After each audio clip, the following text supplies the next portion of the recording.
Senti, lo strumento quindi editoriale, Presidente, vuole essere la sintesi appunto di questo grande lavoro che la Regione Veneto ha impostato e per dare man mano nel tempo sempre più voce agli associati,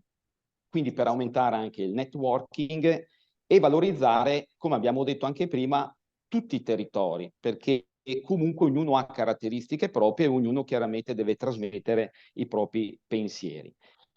E chiaramente l'auspicio è quello di intercettare nuovi associati e interagire con loro,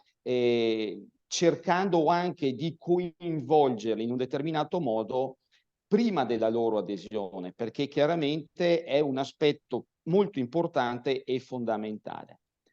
Cosa ne pensi di questo strumento?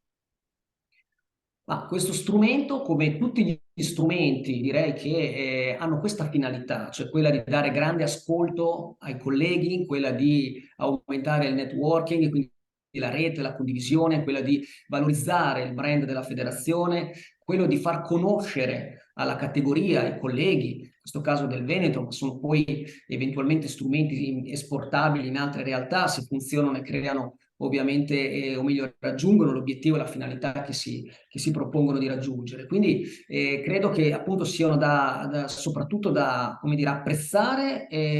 se appunto come io sono convinto, come mi avete ben esplicitato, possa determinare dei risultati concreti, no? Il nostro obiettivo è quello di mantenere e fare più associati. Quindi credo che come tutti i progetti, come tutti gli strumenti devono essere misurati, diciamo, nei loro risultati, e quindi se questo determinerà dei risultati, faccio un esempio a livello nazionale, è già 4 anni che insieme come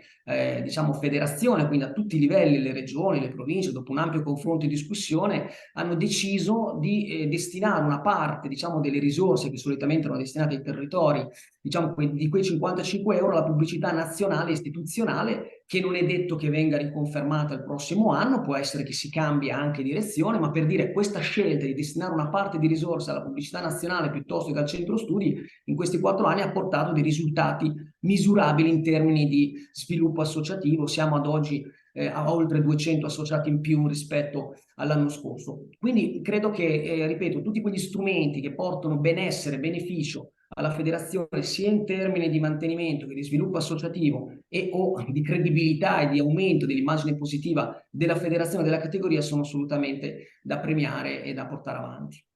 Quindi ben vengano le nuove idee propositive al riguardo, sempre con l'indirizzo a progettualità che porteranno beneficio non solo alla nostra associazione, tanto cara, ma devo dire in generale alla categoria professionale. L'innovazione è, come ben sai, come ben sapete, è uno dei 3 elementi, diciamo, del programma, se vogliamo, congressuale da 6 anni a questa parte, no? C'è lavoro, sindacato e innovazione. L'innovazione è un elemento fondamentale e quindi tutti quei progetti come questo, che è innovativo di per sé, perché diciamo non ci sono altre, come dire, simili strumenti, simili progetti in questo momento a livello federativo. Se questo progetto porterà, come auspichiamo tutti, del benessere, come abbiamo detto, in termini sia di mantenimento e sviluppo associativo, ma anche, come dicevamo, di credibilità, di visibilità positiva per FIAI e per la categoria in generale, sono solo appunto da considerarsi virtuosi, e quindi poi eventualmente, compatibilmente con le possibilità economiche, perché sappiamo che la federazione ha caratteristiche differenti, diciamo a livello territoriale come forza economica, si potranno replicare anche in altre realtà regionali.